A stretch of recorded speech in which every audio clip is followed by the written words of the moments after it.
আর বলিস না, দুদিন ছাড়া ছাড়াই আসতে হয়। আমার না হয় মেয়ে নেই, তোরও নেই কিন্তু মেজদি। ওর তো দুটো মেয়ে, কদিন যায় মেয়েদের বাড়ি। ঘরের ভেতর ঢুকতে গিয়ে শাশুড়ির কথায় দরজার সামনে এসে থমকে দাঁড়ালো সৌমি। কি শুনছে এসব? অথচ সারাদিন কি সুন্দরভাবে মানুষের মুখোশ পরে সবার প্রশংসা কুড়িয়ে যাচ্ছে। সৌমি পিছন ঘুরে দেখলো মল্লিকা দেবী হেলতে দুলতে আসছেন। যে কেউ দেখে বুঝবে হাঁটতে কত কষ্ট হচ্ছে ওনার। সৌমি আর এগোতে না দিয়ে বলল, মা দাঁড়াও গো, ঘরে চলো, একটা জিনিস দেখাবো তোমাকে। মল্লিকা দেবী খুব বিরক্ত হয়ে বললেন, আবার কি? এই তো 2 ঘন্টা বসে গল্প করলাম। সৌমি বলল, আরও কথার ফাঁকে দেখাতেই ভুলে গেছি, সেদিন অনলাইন থেকে একটা ব্যাগ কিনেছি। বলেই মল্লিকা দেবীর হাত ধরে প্রায় টানতে লাগলো সৌমি। আরে দাঁড়া দাঁড়া, পরে যাব তো, টানিস না। আমি তোর শাশুড়ির সাথে দেখা করে তোর ঘরে যাব, তারপর কি দেখাবি দেখে একেবারে বেরিয়ে যাব। মেয়ে ভোলানো কথা বলে আচমকা উল্টো ঘুরে মল্লিকা দেবী ধীর পায়ে এগিয়ে গেলেন বিজয়া দেবীর ঘরের দিকে। সৌমির বোঝার আগেই ব্যাপারটা ঘটে গেছে। এবার বিজয়া দেবীর ফোনে বলা কথাগুলো শুনে ফেললেই বিপদ হবে। মল্লিকা দেবী সৌমির মা। 1.5 বছর হলো বিয়ে হয়ে এসেছে সৌমি এ বাড়িতে। শ্বশুর বাড়ি বাপের বাড়ির দূরত্ব খুব বেশি না হলেও আজকাল সংসার সামলে সৌমি আর গিয়ে উঠতে পারে না বাবা মার কাছে। ওর বর সুব্রত সেই সকালে বেরোয় আর রাতে ফেরে। থাকার মধ্যে শুধুই শাশুড়ি বিজয়া দেবী। ওর বিয়ের আগেই শ্বশুর মারা গেছেন। 3 জনের ছোট সংসার, তাও যে কোথা থেকে সময় বেরিয়ে যায় সৌমি কিছুতেই হিসেব মেলাতে পারে না। মল্লিকা দেবী মেয়ের কথা মনে পড়লেই দুপুরে 1-2 ঘন্টার জন্য চলে আসেন। হাতে করে নিয়ে আসেন নিজের হাতের বানানো মেয়ের পছন্দের খাবার। খাবার বানিয়ে আনার নামে ওই একটি মাত্র মেয়েকে দেখে যান।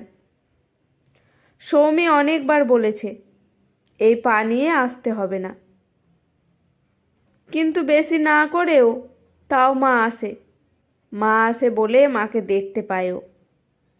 বাবার সাথে তো শুধুই ওই একটা রবিবার, তাও প্রতি রবিবার যেতে পারে না সৌমি। বাবাও আসতে চায় না। শ্বশুর থাকলে তাও হয়তো আসতো। সৌমি দেখল মল্লিকা দেবী ধীর পায়ে হেঁটে প্রায় পৌঁছে গেছেন বিজয়া দেবীর ঘরে। এক্ষুনি না গেলে বিপদ হতে পারে ভেবেই প্রায় লাফিয়ে এসে মল্লিকা দেবীকে টপকে বিজয়া দেবীর ঘরের পর্দা সরিয়ে মুখ ঢুকিয়ে সৌমি বলল, মামনি, মা এসেছে। সৌমি তাকিয়ে দেখল বিজয়া দেবী শুয়ে ফোনে কথা বলে চলেছেন।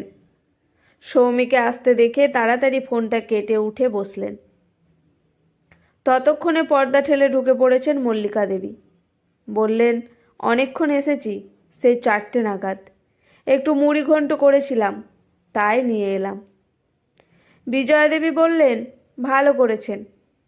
আমার বাড়ির রান্না তো এখন আপনার মেয়ের হাতেই। ও বাবুকে বললেই মাছের মাথা নিয়ে আসে। আমাদের বাড়িতে মাছের মাথা, কাঁটা, তেল এসব খাওয়া হয় না। বিজয়া দেবীর বাঁকা কথা মল্লিকা দেবীর মাথাতেও যে ঢোকেনি তা বেশ বুঝতে পেরেছে সৌমি। হয়তো পারত যদি মল্লিকা দেবীর একটা ছেলে থাকতো আর তার বিয়ে হয়ে যেত। ভেবেই হাসি পেয়ে গেল সৌমির। কিন্তু এই রকম কথা চলতে থাকলে সৌমির হজম হবে না। বিজয়া দেবীকে উল্টো সিধে কথা বলে দেবে, তাতে আবার রাগ হয়ে যাবে মল্লিকা দেবীর। সৌমি বলল, মা চলো গো, অনেক রাত হলো। তোমায় অটোতে তুলে দিয়ে এসে আমি রুটি করব। বিজয়া দেবী বললেন, সে কি রে, যাবে মানে? এই তো এলো, কিছু দিলি খেতে মাকে, নাকি নিজেই মুড়ি ঘন্টটা নিয়ে গুছিয়ে রেখে দিলি? খুব সাধারণ কথা, কিন্তু তাও যেন সৌমি নাক টেনে গন্ধ নিল। কথার ঝাঁঝটা মাপার চেষ্টা করল। ততক্ষণে মল্লিকা দেবী উত্তরের দায়িত্ব নিজের কাঁধে নিয়ে নিয়েছেন। বললেন, আরে ব্যস্ত হবেন না, চা বিস্কুট খেয়েছি, দিয়েছে আপনার বৌমা। আপনার শরীর ঠিক আছে তো দিদি? বিজয়া দেবী ভালো একটা টপিক পেয়ে বললেন, আর কি বলবো বলুন তো, পা ব্যথায় কাবু হয়ে যাচ্ছি, দাঁড়াতে পারি না, বসতে পারি না, কি যন্ত্রণা কি যন্ত্রণা। আগে এত ছিল না, আজকাল যেন রান্নাঘরে গেলেই গরমে ঘেয়ে মেয়ে একসার হয়ে ব্যথার জন্য। মল্লিকা দেবী বললেন, কি দরকার রান্নাঘরে যাওয়ার, ও তো আছেই, যা লাগবে বলবেন হাতে হাতে করে দেবে। মেয়ের মা হিসেবে গলায় উদারতার কোনো অভাব নেই মল্লিকা দেবীর। রাগে গা জ্বলে যাচ্ছে সৌমির। এই মহিলার জন্য কিছু বলতে পারি না, না হলে ব্যথা ছুটিয়ে দিতাম শাশুমার। আর একে মনে হচ্ছে হাত ধরে উঠিয়ে অটোয় তুলে দিয়ে আসি।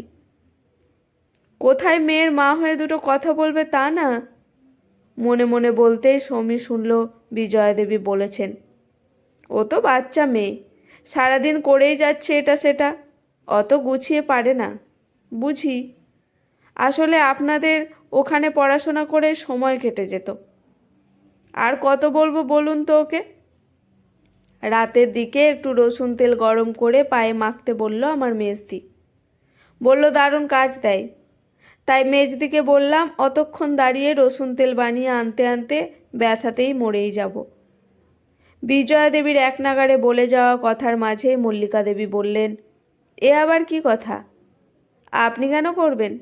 ওকে বলবেন, দেখবেন ঠিক পারবে। আর একটু তো সময় লাগবে সব কিছু গোছাতে। বাড়িতে পড়াশোনা নিয়েই কেটে যেত, রান্নাবান্না সেভাবে কিছু শেখা হয়নি। আপনি কি রকম করতে হবে বলে দেবেন, কেন পারবে না? আমরা পারিনি? তারপর সৌমির দিকে তাকিয়ে বললেন, কী রে, পারবি না? সৌমির ইচ্ছে করছিল বলতে, না গো, ওনার বেগার খাটতে আমি এ বাড়িতে আসিনি, আমার দায়িত্বটুকু ছাড়া আমি কিচ্ছু করব না। আর সত্যি খুব কাজ আছে তা না, বাসন মাজা ঘর মোছার লোক আছে, রান্নার লোকও থাকতো, কিন্তু বিজয়া দেবী আমি করব করে রাখতে দেননি। রান্না করার সময় আর পারি না, আর পারি নার জ্বালায় সব দায়িত্ব সৌমির ঘাড়ে। সুব্রত বলেছিল কম করার কথা, সারা জীবন এত পড়াশোনা করে আর ইচ্ছে করেনি, কিন্তু সৌমি ঠিক করে নিয়েছে নেক্সট সেশনে ভর্তি হবে। সুব্রত রাজি আছে। বিজয়া দেবীকে এখন বললেই সব নাকচ করে দেবে, তাই বলেনি। সৌমি হাঁ করে তাকিয়ে আছে দেখে মল্লিকা দেবী বললেন, কী রে, পারবি না? শাশুড়ির পায়ে একটু তেল মালিশ করে দিতে। সৌমি অনিচ্ছা সত্ত্বেও বলে দিল, কেন পারবো না? আসলে মল্লিকা দেবী সবসময় সৌমিকে মার্জিত হতে শিখিয়েছে, বাধ্য মেয়ে হতে শিখিয়েছে। মুখে মুখে কথা বলতে শেখায়নি, মানিয়ে নিতে শিখিয়েছে। আর তার পরিণাম হলো আজকের সৌমি। কিন্তু সৌমি জানে মায়ের শেখানো মেয়ের এখন অনেক বদল ঘটেছে, পরিস্থিতি বদলে দিয়েছে ওকে। ওই পথ ধরে মল্লিকা দেবী টিকে গেছেন, কিন্তু সৌমি পারবে না। একে হয়তো যুগের হাওয়া বদল। সৌমি মুখে হ্যাঁ বললেও মনে মনে বলল, তুমি এখন ভালোই ভালোই বিদায় হও, বেশিক্ষণ থাকলে হয়তো বলেই দেবে শাশুড়ির সাথে রাতে এই ঘরেই শুতে পারিস তো। মল্লিকা দেবীর খাটে রাখা ব্যাগটা কাঁধে নিয়ে চেয়ার ছেড়ে উঠে বললেন, না আজ আসি দিদি।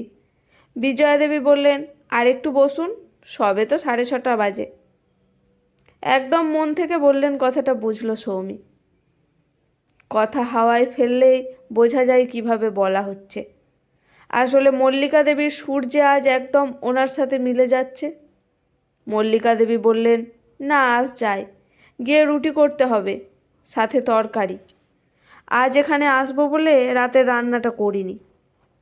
তারপর আপনার দাদাকে আবার 9:30টায় খেতে দিতে হয়।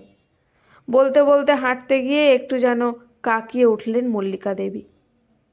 সৌমি এগিয়ে এসে বলল, কি হলো গো?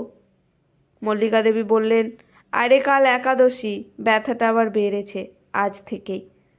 বিজয়া দেবী বললেন, আপনারও ব্যথা? রসুন তেলটা বানিয়ে লাগান, উপকার পাবেন। বিজয়া দেবীর কথায় সৌমির রাগে কাঁটা জ্বলে যাচ্ছে।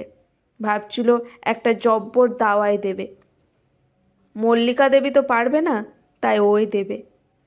কি বলবে কয়েক সেকেন্ডে গুছিয়ে নিয়েই বলতে যাবে, ততক্ষণে মল্লিকা দেবী বললেন, ধুস আর রসুন তেল, সারাদিন সংসারে খেটে আর নিজের জন্য কিছু করতে ইচ্ছে করে না। আজ ভাবি শাশুড়ি বোধহয় ঠিকই বলতেন, একটা ছেলে থাকলে আজ বুড়ো বয়সে এত খাটতে হতো না। শুয়ে বসে থাকতাম আর বৌমা ভালোবেসে রসুন তেল লাগিয়ে দিত। সবই কপাল, বুঝলেন দিদি, সবই কপাল। বলেই সৌমির দিকে তাকালেন একবার, তারপর আসি বলে বেরিয়ে গেলেন। সৌমিও বলল, মামনি, মাকে একটু অটোতে উঠিয়ে দিয়ে আসছি, এসে রুটি করছি। বিজয়া দেবী এতক্ষণ হতভম্ব হয়ে তাকিয়েছিলেন। সৌমির কথায় বললেন, যা যা সাবধানে ধরে উঠিয়ে দিস, বলবি একদম বাড়ির সামনে যেন নামায়। তুই আয়, আমি আটাটা মেখে রাখছি। সৌমি হেসে বেরিয়ে দেখলো বাইরে দাঁড়িয়ে মল্লিকা দেবী মিটিমিটি হাসছেন। তারপর ফিসফিস করে বললেন, সব সময় মাথা গরম নয়, বুদ্ধি দিয়েও পরিস্থিতি সামলাতে হয়। এভাবেই টিকে আছি সংসারে এত বছর। সৌমি অবাক হয়ে মাকে দেখছে। এই কি সেই মল্লিকা দেবী, নীতিজ্ঞানে ভরপুর মানুষটা? তারপর মাকে জড়িয়ে ধরে গালে গাল ঠেকিয়ে কিছুক্ষণ দাঁড়িয়ে রইল সৌমি। ইচ্ছে করছে একবার আই লাভ ইউ বলতে, কিন্তু পারল না। ধুস, মাকে কেন আবার লাভ ইউ? মল্লিকা দেবী বললেন, ছাড় এবার, জানি তো ভালোবাসিস। বলেই হেসে ফেললেন মল্লিকা দেবী, সাথে সৌমিও। আবার ছাড়াছাড়ি হয়ে যাবে এক্ষুনি। আবার কতদিন বাদে দেখবে মানুষটাকে, ভেবে এক ফোঁটা জল বেরিয়ে এলো চোখ থেকে সৌমির। এটাই টান, এটাই ভালোবাসা, আর এটা শুধু মায়েদের সাথেই হয়। এই জন্য মাকে অন্তত আই লাভ ইউ বলতে হয় না।